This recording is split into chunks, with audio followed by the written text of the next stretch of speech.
What's up guys, my name's Curtis and welcome to 5 Minute Finance, where I take personal finance topics and explain them to you in 5 minutes or less.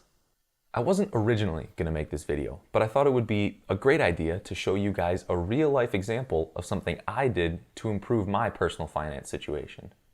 As you guys can see by the title, I recently sold my car and downgraded to something that's older, has more miles, is much less fun to drive, and has far fewer amenities. There were 4 main reasons for this, and I want to go through each one with you.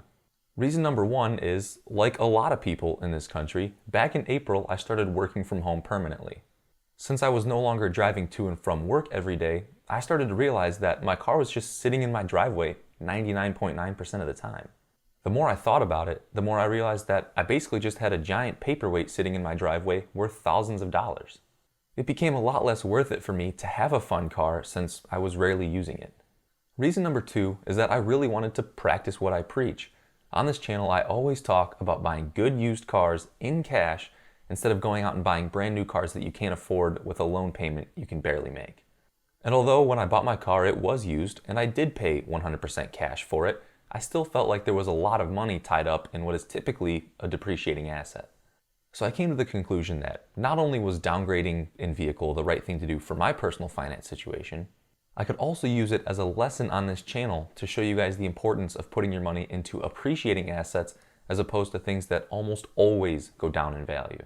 With that being said, reason number 3 is that the vehicle actually did go up in value while I owned it.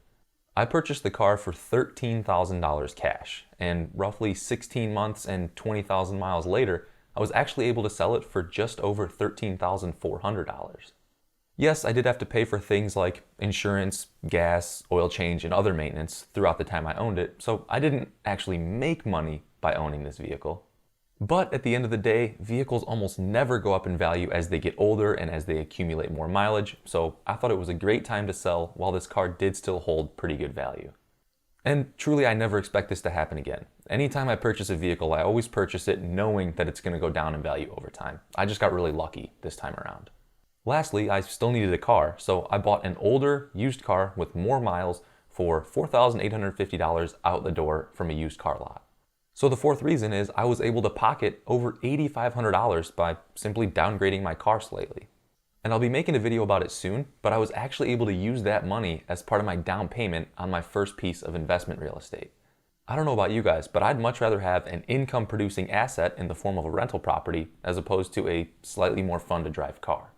Also, as a bonus, I wasn't really expecting this, but my auto insurance actually went down almost $40 a month by switching to this older car.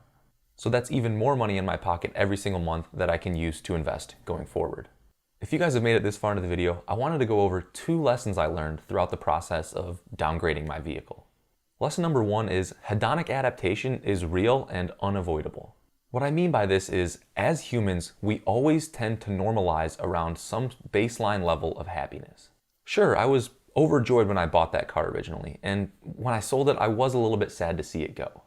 But it's been a few months now, and I can say with 100% certainty, I'm no less happy driving this older, used, cheaper car as opposed to when I was driving my more fun car. Material things truly don't make us happy long term.